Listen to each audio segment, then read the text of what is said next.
17장 1절 같이 읽고 말씀 나누겠습니다. 1절 함께 읽겠습니다. 시작. 그리고 6일 후에 예수께서 베드로와 야고보와 야고보의 동생 요한을 데리고 높은 산으로 올라가셨습니다. 사실 며칠 후에 마태나 복음서 기자들이 구체적으로 며칠 후다라는 표현은 잘 쓰지 않습니다. 그 다음에 보통 이런 표현을 써왔습니다. 그런데 17장 1절엔 특별히 그리고 6일 후에라는 표현으로 시작합니다. 6일이 제자들에게 아주 중요했던 시간이었던 것 같습니다. 기억에서 잊혀지지 않는 그런 시간이었던 것 같아요. 제가 제자들의 입장이 돼 보니까 6일이 정말 중요한 시간이더라고요. 오병이어의 기적 이후에 많은 사람들이 예수님 곁을 떠났어요. 그렇게 열광하던 사람들이 떠나고 핵심 제자들만 남게 됐어요. 제자들 마음속에는 괜찮게 가는 걸까? 사람들이 한꺼번에 다 떠나갔는데 뭔가 문제가 생긴 건 아닐까? 근데 예수님은 아랑곳하지 않으시고 제자들만 데리고 가이사랴 빌립보 또 가르치러 다니시는 거예요. 마음이 불안하기도 하고 왠지 걱정되기도 하고, 근데 예수님께서 내가 누구냐라고 묻는 질문에 베드로가 주는 그리스도시요 살아계신 하나님의 아들이십니다 라고 대답해요. 그래서 예수님께서 너무나 기뻐하시면서 내가 너를 반석이라고 부르고 반석 위에 교회를 세우겠다라고 칭찬하세요. 제자들의 마음이 갑자기 확 회복이 됐을 거예요. 아, 예수님께서 우리에게 약속을 주시는구나. 저 약속을 붙들고 나아가야 되겠다. 교회에 대한 약속, 지금은 다 알지 못하고 이해하지 못하지만 뭔가 있다라는 기대감이 밑에부터 쭉 올라오는 거예요. 여러분, 그 다음에 사건이 일어나죠. 예수님께서 거기서 멈추셨으면 좋았을 텐데 대제사장에게 고난당하고 죽으실 것에 대해서 구체적으로 가르치세요. 여러분, 이건 아니죠. 제가 제자들이라도 그건 아닐 거예요. 우리는 예루살렘으로 대제사장과 로마 군인들을 무찔러러 가야 되는 사람들인데 대제사장이 잡혀서 죽는데요. 분위기가 갑자기 착 다운이 되는 거예요. 그런데 그때 대표로 베드로가 다시 제자들의 마음을 대변해요. 예수님, 그렇게 하시면 안 됩니다. 그건 하나님의 뜻이 아니고 우리가 원했던 것도 그런 사건이 아닙니다 라고 담대하게 거칠게 얘기하니까 예수님께서 이렇게 얘기하세요. 사단아, 썩 뒤로 물러가라. 너가 하나님의 일을 생각하지 않고 사람의 일만을 생각하는구나. 너는 거치는 돌이 됐다라고 꾸짖으세요. 도대체 어느 장단에 춤을 춰야 되는지. 금방 몇 분 전에는 반석이라고 얘기하셨는데 이제 몇 분 후에는 거치는 돌이다라고 얘기하시는 거예요. 그뿐만 아니라 사단아 물러가라. 그렇게 예수님이 제자들한테 화낸 걸 경험한 적이 없어요. 그리고 제자들에게 십자가를 지래요. 우리는 거룩하게 영적으로 해석하지만 제자들은 문자 그대로 다가왔을 거라고요. 내가 살인자야? 십자가를 왜 져? 내가 살인자야? 깜빵에 왜 가? 내가 그러려고 예수님 쫓았나? 내가 예수님 쫓은 목적이 깜빵이란 말이야? 십자가란 말이야? 근데 묻고 싶어도 묻지 못하는 거예요. 사단아 물러가라. 예수님께서 큰 호통을 치셨어요. 여러분, 그 시간이 6일이 지난 거예요. 묻고 싶은데 묻지도 못하고, 내가 과연 잘 따라온 걸까? 바른 길을 가고 있는 걸까? 예수 믿는 게 맞는 걸까? 하루가 한 달 같고 하루가 1년 같고 머리가 지끈지끈하고 답을 내릴 수 없는 거예요. 이 6일은 어떤 의미냐면 한 달 같은 6일이에요. 1년 같은 6일이에요. 아무리 생각해도 답을 내릴 수 없고. 여러분, 그럴 때 있죠. 제자들하고 이유는 다르지만 하루가 한 달 같고 1년이 10년 같고. 제가 그 전에 제 개인적으로 일을 하다가 잘 안 돼가지고 1년 정도 쉰 적이 있었는데 1년 동안 여러 가지 하나님의 은혜도 주시고 또 회복도 주시고 경험도 주셨는데 그 한 부분을 기억나더라고요. 아침에 눈을 뜨면 오늘 뭐 하지? 걱정부터 드는 거예요. 그때는 하루가 정말 한 달 같더라고요. 어떻게 오늘을 보내지? 걱정과 염려로 시작해가지고 하루를 어떻게 보냈는지 모르겠어요. 그때 시간이 지나도 잊혀지지 않아요. 다른 이유이지만 여러분에게도 그런 시간이 있을 거예요. 어떤 분들이 지금 그런 시간을 지나고 계신지 모르겠어요. 그리고 6일 후에 인생의 10년이 지나고 20년이 지나도 잊혀지지 않을 그 시간, 그 6일 동안 내가 어떻게 해야 되는지, 어떻게 가야 되는지, 내가 예수 믿는 게 맞는지, 기도하는 게 맞는지, 제대로 신앙생활하는 게 맞는지 그것조차 가늠할 수 없을 그 6일이 이 제자들의 6일이었던 거예요. 그래서 그 다음에 얘기하지 않고 6일 후라는 구체적인 표현을 쓴 거예요. 인생이 흔들릴 때, 앞이 보이지 않을 때, 오늘 하루, 오늘 한 달, 그 6일 후에 예수님께서 세 제자 베드로와 야고보와 요한을 데리고 높은 산으로 올라가셨대요. 여러분, 높은 산으로 올라가셨다라는 것은 하나님께 나아갔다라는 의미예요. 모세는 하나님의 말씀을 받기 위해 시내 산으로 올라갔어요. 엘리야는 사역하다가 지치고 지쳐서 다 탈진해서 한 걸음 떼기도 어려운 그런 상황 속에서 천사의 인도하심을 받아 호렙산 시내산이 산으로 올라갔어요. 하나님을 만나기 위해서. 그 6일에 대한 해답이 하나님께 밖에 없기 때문이에요. 그래서 누가는 이 같은 본문을 예수님께서 기도하러 산에 올라가셨다라고 기록하고 있어요.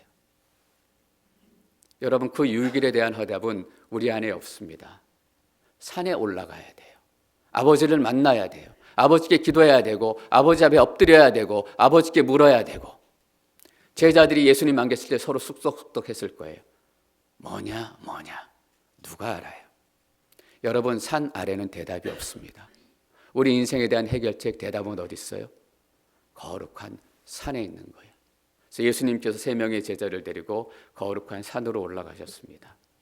2절 말씀 계속 읽습니다. 2절 시작. 예수께서는 그들 앞에서 모습이 변모돼 얼굴이 해처럼 빛나고 옷이 빛처럼 새하얗게 됐습니다. 예수께서는 그들 앞에서, 여러분, 그들 앞에서라는 표현이 중요합니다. 혼자 변하실 수도 있어요. 근데 그들 앞에서 변하셨대요. 이 말의 진짜 의미는 뭘까요? 그들을 위해서 변하셨다라는 거예요. 그들 때문에 변화한 모습을 보여주셨다라는 거예요. 여러분, 얼굴이 해처럼 빛나고 옷이 빛처럼 새하얗게 됐습니다. 이 표현이 얘기하고 싶은 것은 하나님의 영광이에요. 영광이 예수님을 통해서 이렇게 드러나고 예수님이 하나님의 영광을 가지신 분이다라는 것을 보여주는 거예요. 여러분, 맞습니다. 6일에 대한 대답은 하나님의 영광을 경험하는 게 있어요. 너무나 추상적으로 들리죠. 그게 무슨 말인가? 제가 요즘에 요한복음을 묵상하면서 이걸 깨닫게 돼요. 요한복음 1장에서 13장까지는 표적의 책이라고 불려요. 7개의 표적이 기록되어 있어요. 가나의 혼인잔치에서부터 나사로가 죽음에서 부활하는 것까지 7개의 표적이 1장에서 13장까지 표적의 책, 12장까지 13장부터 마지막 21장까지는 영광의 책이라고 불려요. 거기에 얼마나 영광이라는 단어가 너무나 자주 나오는지 몰라요. 하나님 계속해서 영광이라는 단어가 반복이 돼요. 이 영광이 어떤 의미일까요? 무엇을 말씀하시는 걸까요? 너무나 막연하고 너무나 추상적이었어요. 하나님 이 영광에 대해서 성도님들하고 또 나누어야 되는데 영광을 어떻게 나눌 수 있을까요? 너무나 막연하지 않나? 그런 마음으로 묵상하고 영광에 대해서 계속 묵상하고 또 연구하고. 제가 알게 된 게 뭔지 아세요? 표적의 책 그 부분을 읽을 때보다 영광에 대해서 묵상하면서 내 안에 말할 수 없는 보이지 않는 힘이 이 밑에부터 올라오는 것을 느끼는 거예요. 이상해요. 우린 기적을 쫓고 기적이 일어나면 와 하는데 물론 그것에서도 우리가 힘을 얻고 용기를 얻어요. 근데 우리가 진짜 힘을 얻는 건 뭐냐면 하나님의 영광을 묵상하고 바라보는 거예요.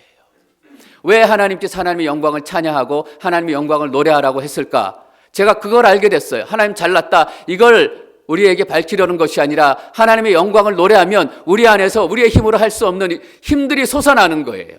제가 요한복음을 묵상하면서 그걸 느끼게 돼요. 영광의 책을 묵상하니까 내 안에 힘들고 어려운 일들이 많지만 움직일 수 없는 뭔가 힘이 막 올라오는 거.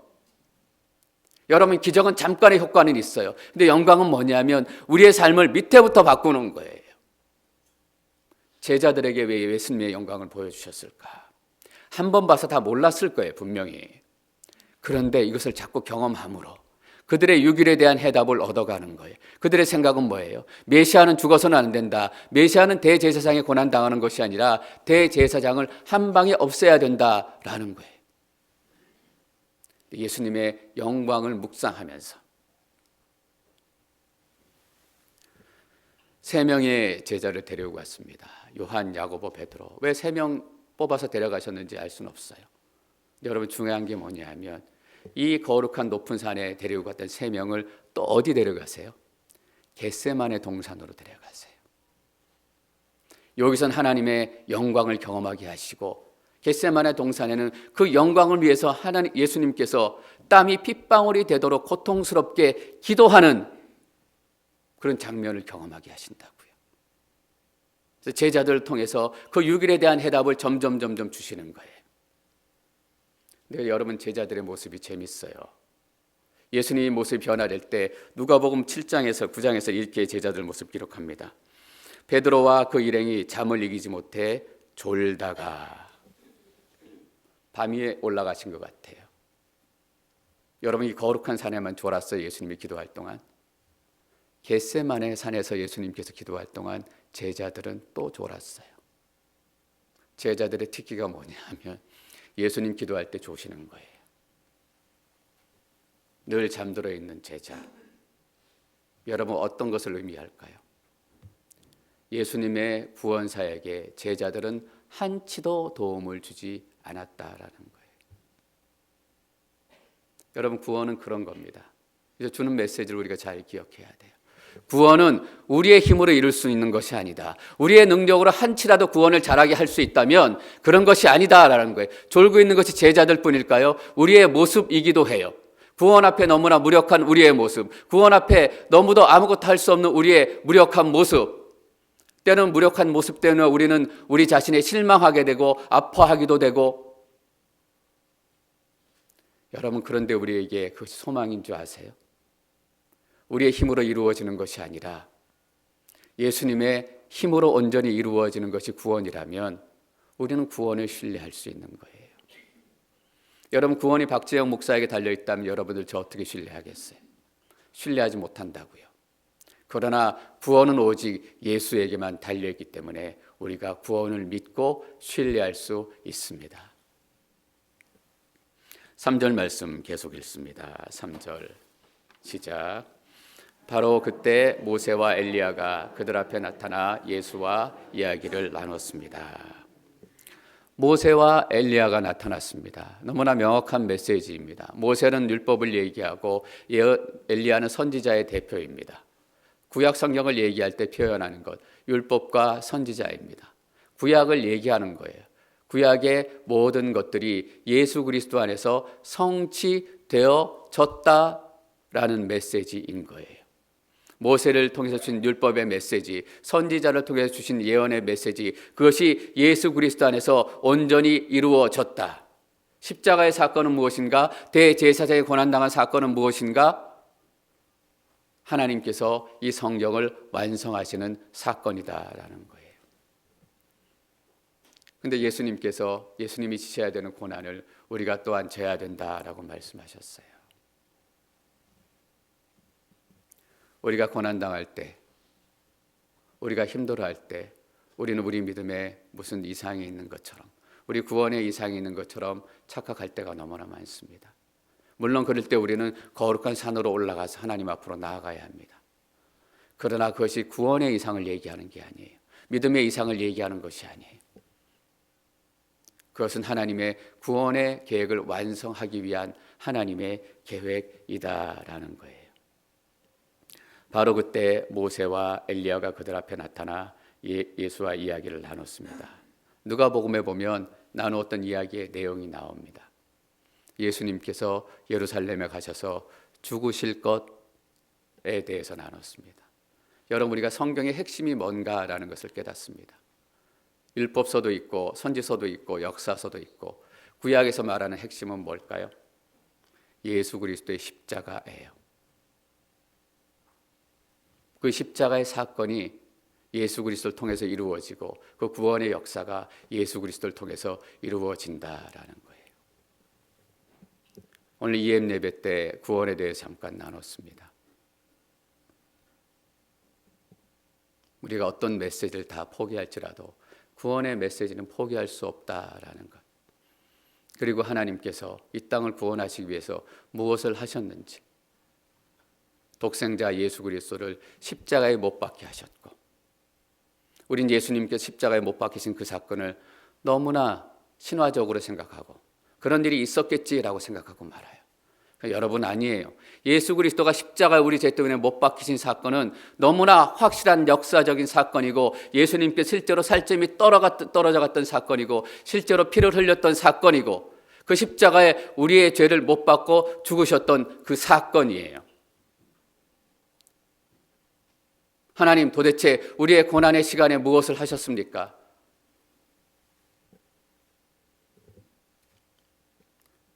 이런 예를 들었습니다. 폭풍우가 막 불고 치고 있는데 어떤 사람이 물에 빠졌어요. 허우적대요. 나를 살려주십시오. 나를 살려주십시오. 살아야 되니까 막 허우적대요. 여러분 물에 빠졌을 때 허우적대면 될수록 어떻게 되는지 아세요? 더 빠지는 거죠. 근데 그것도 모르고 살아야 된다고 막 허우적대요. 근데 하나님께서 구원의 배를 보내주신 거예요. 그리고 이렇게 손을 내밀어서 자, 이 손을 잡아라.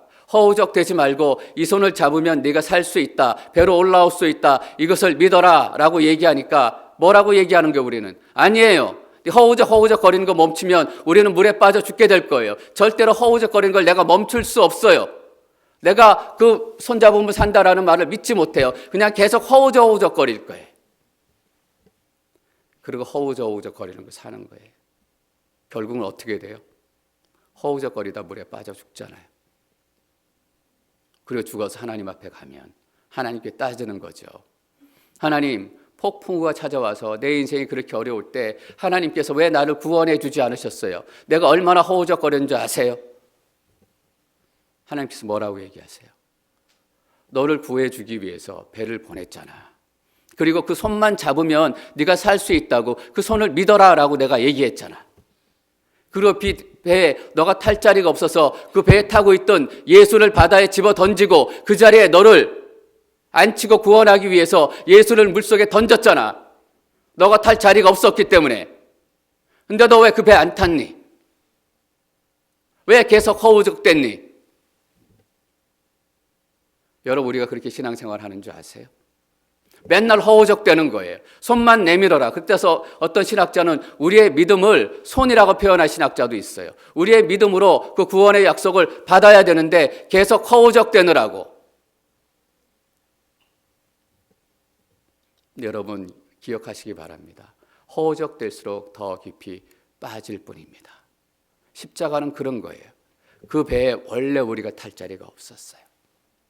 근데 우리가 탈 자리를 마련하기 위해서 그 배에서 예수 그리스도를 물에 빠뜨린 거예요. 4절 말씀 계속 읽습니다. 4절 시작. 베드로가 예수께 말했습니다. 그러신다면 제가 여기에다 초막셋을 만들되 하나는 주를 위해, 하나는 모세를 위해, 하나는 엘리야를 위해 짓겠습니다. 사실 베드로는 정신이 없어요. 뭐가 뭔 일인가. 잠에서 자다가 깨가지고 정신이 없어요. 그래서 누가복음에 보면 베드로가 정신을 못 차리고라는 표현을 써요. 이렇게 얘기하네. 주여 우리가 여기 있으니 참 좋습니다. 그러니까 초막을 짓고 여기 머물겠습니다. 이게 우리의 신앙의 목표예요. 참 좋게 사는 것. 내가 참 좋게 누리는 것. 그러니까 좋은 것 누리려고 산에서 안 내려가겠다라고 땡깡을 쓰잖아요. 예수 믿으면 은혜가 있어요. 근데 늘 그 은혜가 일정하지 않아요. 어떨 땐 오를 때도 있고 어떨 땐 내려갈 때도 있고. 성령이 늘 충만하면 어떻겠어요? 얼마나 좋겠어요. 근데 어떤 때는 성령이 충만하게도 하고 어떨 때는 메마른 삶을 살아가는 것 같기도 하고. 그게 삶이라고요. 우리가 하나님 앞에 거룩한 산으로 올라가요. 근데 우리가 거룩한 산으로 올라가는 것은 거기에 머물러서 하나님 참 좋사오니 이 은혜를 내가 누리겠습니다. 나만 가지겠습니다. 초막 셋을 짓고 여기서 누리겠습니다. 라고 해서 산에 올라가는 거 아니에요. 여러분 산에 올라가는 목적은 무엇입니까? 내려오기 위한 거예요. 모세는 산에 올라갔다 내려왔어요. 엘리야는 산에 올라갔다가 내려왔어요. 베드로는 산 밑으로 내려가고 싶지 않았을 거예요. 내려가봐야 머리만 지끌지끌 아프고 속만 시끄러운데 왜 내려가고 싶겠어요? 그런데 그 속으로 들어가야 되는 것이 크리스찬의 삶이다라는 거예요. 기독교는 관계다라고 저희가 쉽게 얘기합니다. 관계다라는 것이 어떤 의미일까요? 관계다라는 것은 삶이다라는 거예요. 그 삶이다라는 것은 공동체다라는 거예요. 하나님께서는 우리를 공동체로 부르셨어요. 어제 개강 예배 저희가 드리면서 예배의 중요성에 대해서 저희가 다시 한번 나눴습니다. 습관처럼 예배에 빠지게 되면 편한 것 같지만 결국에는 영적인 침체를 경험할 수밖에 없다. 하나님께서 공동체를 통해서 여러분들이 세워져 가고 공동체를 통해서 여러분들의 은혜가 더 커지기를 원하시는 거예요. 5절 말씀 계속 읽겠습니다. 5절 시작. 베드로가 말하고 있을 때 빛나는 구름이 그들을 덮더니 구름 속에서 소리가 들려왔습니다. 이는 내가 사랑하는 아들이다. 내가 그를 기뻐한다. 너희는 그의 말을 들으라. 성경에서 구름이라는 것은 하나님의 임재를 얘기해요. 구름 속에 소리가 들렸다라는 것은 하나님의 소리가 들렸다라는 겁니다. 이런 소리입니다. 이는 내가 사랑하는 아들이다. 내가 그를 기뻐한다. 우리는 이 얘기를 앞에서 들은 적이 있습니다. 어디서 들었나요? 예수님께서 요단강에서 세례받고 물 위로 올라오실 때 하늘에서 성령이 비둘기처럼 내려오고 하늘의 음성이 들렸습니다. 너는 내 사랑하는 아들이다. 내 기뻐하는 자다. 왜 하나님께서 이 목소리를 한 번 더 듣게 하셨을까요? 예수님은 벌써 이 목소리를 들었어요. 누구에게 들려주기 위해서예요? 제자들에게 들려주기 위해서예요. 하루가 한 달 같은 그 6일에 대한 해결책이 또한 여기 있어요. 하나님의 음성을 듣는 거예요. 예수 그리스도가 누구신가라는 것을 통해서 말씀을 우리가 경험하는 거예요. 요한복음이 참 쉽지 않은 책입니다. 그런데 요한복음이 그렇게 많은 사람들에게 영향을 주었던 것은 더 깊은 영적인 통찰로 예수가 누구인가라는 것에 포커스를 맞추어 가지고 기록되어져 있기 때문이에요. 그래서 어려운 것 같지만 요한복음을 통해서 얼마나 많은 사람들이 예수 그리스도를 만나고 예수 그리스도를 경험하고, 여러분 말씀을 통해서 여러분들 무엇을 경험하기를 원하십니까? 너가 복 받을 것이다. 너가 잘 될 것이다. 너가 힘이 날 것이다. 물론 그런 메시지 너무나 중요해요. 근데 성경을 통해서 우리가 들어야 되는 메시지는 예수는 누구인가? 하나님의 사랑하는 아들이고 하나님이 기뻐하시는 자다라고 얘기해요. 그래서 뒤에 이렇게 덧붙잖아요. 너희는 그의 말을 들으라. 여러분 그의 말은 무엇입니까? 십자가의 고백입니다. 너희는 매일 너희 십자가를 지고 너희를 부인하며 나를 따라야 할 것이다. 너희가 생각하기에는 말도 안 되는 것 같지, 그게 죽는 길인 것 같지, 그러나 진정으로 너희가 사는 길이다. 예수가 말씀하신 것처럼. 여러분 우리가 먼저 용서하면 우리가 지는 것 같아요. 우리가 먼저 양보하면 우리가 지는 것 같아요. 근데 예수님께서는 용서하라고 70번에 77번까지 말씀하세요. 우리가 낮아지면 내 인생이 무너지는 것 같아요. 내가 다른 사람 앞에 굽신굽신하면 아니다라는 거예요. 네가 다른 사람들 앞에 굽신굽신하고 또 용서하고 먼저 낮아지면 그것이 네가 사는 길이고 이 땅을 살리는 길이다라는 의미예요.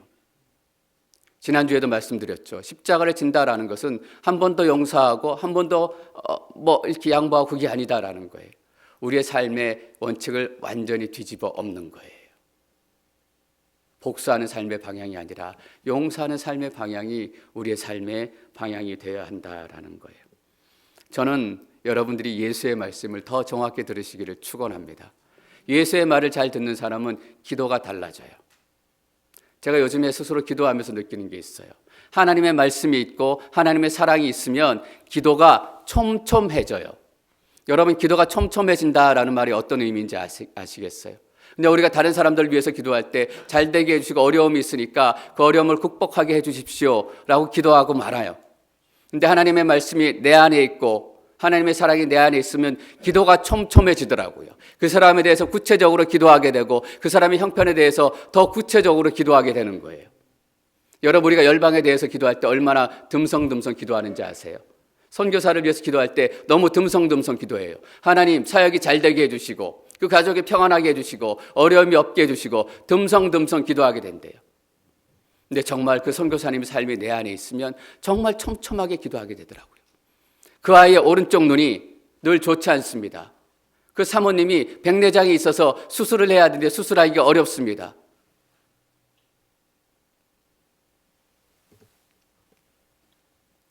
육 절 7절 말씀 계속 읽습니다. 6절과 7절 시작.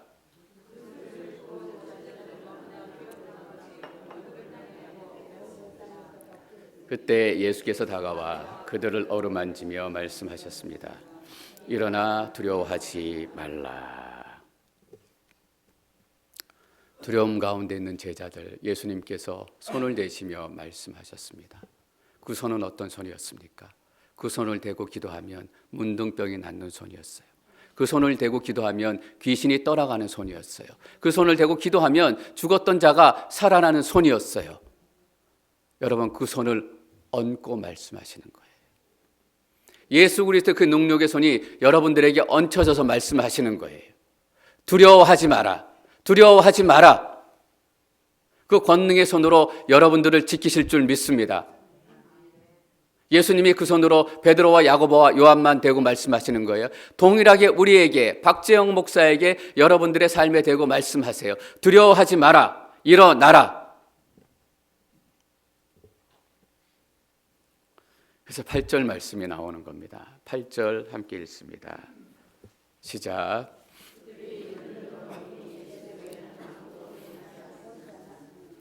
눈을 들어보니 예수 외에는 아무도 없었습니다. 예수 외에는 아무도 없었대요. 여러분, 이 말의 의미 아세요? 예수 외에는 네 인생에 필요한 게 없다라는 거예요. 모세가 필요했으면 모세가 떠나가지 않고 남았을 거예요. 엘리야가 필요했으면 엘리야가 떠나가지 않고 남았을 거예요. 모세도 떠나가고 엘리야도 떠나간 것은 네 인생의 생명을 위해 진정으로 필요한 것은 예수 외에는 없다라는 거예요. 유대인들은 구원을 위해서 모세가 필요했어요. 그래서 나중에 그것 때문에 바울이 그렇게 핍박을 당하잖아요. 예수 믿고 할례 받아야 구원을 얻는다. 모세가 필요했던 거예요, 구원을 얻기 위해서. 유대인들은 구원을 얻기 위해서 엘리야가 필요했어요. 메시아가 오기 전에 엘리야가 와서 높은 것을 낮게 해주고 낮은 것을 높게 해주고 그것을 기대했던 거예요. 그래서 유대인들은 메시아가 오기 전에 반드시 엘리야가 와야 된다라고 생각했어요. 그래서 밑에 보면 뭐라고 묻냐 하면 제자들이 예수님께 물어요. 그런데 왜 율법학자들은 엘리야가 먼저 와야 된다고 얘기합니까? 율법학자들의 말을 빌지만 본인들의 생각인 거예요. 우리가 구원을 받기 위해서는, 구원을 완성하기 위해서는 엘리야가 필요하잖아요.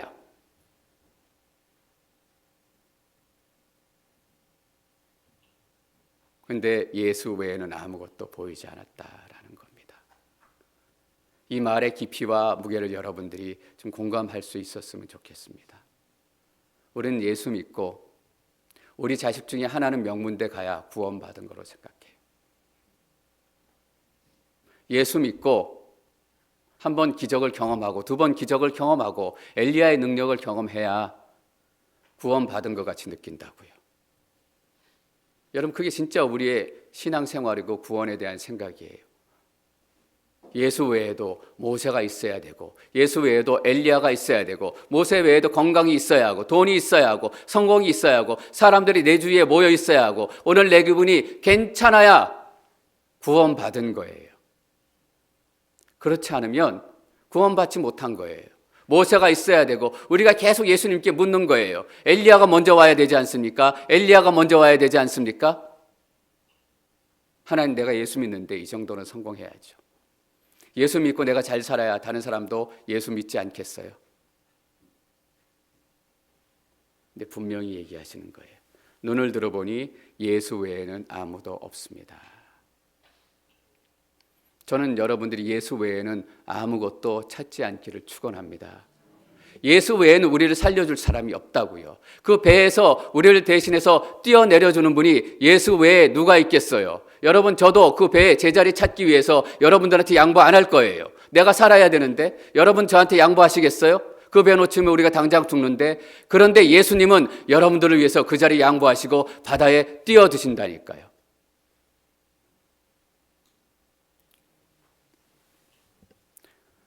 제자들이 1년과 같이 지냈던 6일에 대한 해답이 여기 있습니다. 여러분, 올해 2019년, 2020년 앵커리지의 겨울은 왜 이렇게 긴지 모르겠어요. 춥기도 하고 눈도 안 오기도 많이 오기도 하고 여러 가지 어려운 일도 있고, 그래서 여러분들도 마찬가지일 거예요. 그냥 이 겨울을 지나는 마음이 딴 때보다 더 힘든 것 같아요. 영원히 계속될 것만 같고 저 눈은 멈추지 않을 것 같고 끝나지 않을 것 같은 앵커리지 겨울에 대한 답이 어디 있어요?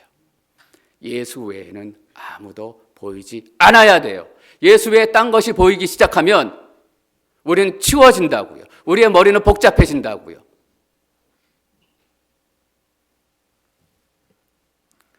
예수 외에는 다 떠나가기를 선포합니다.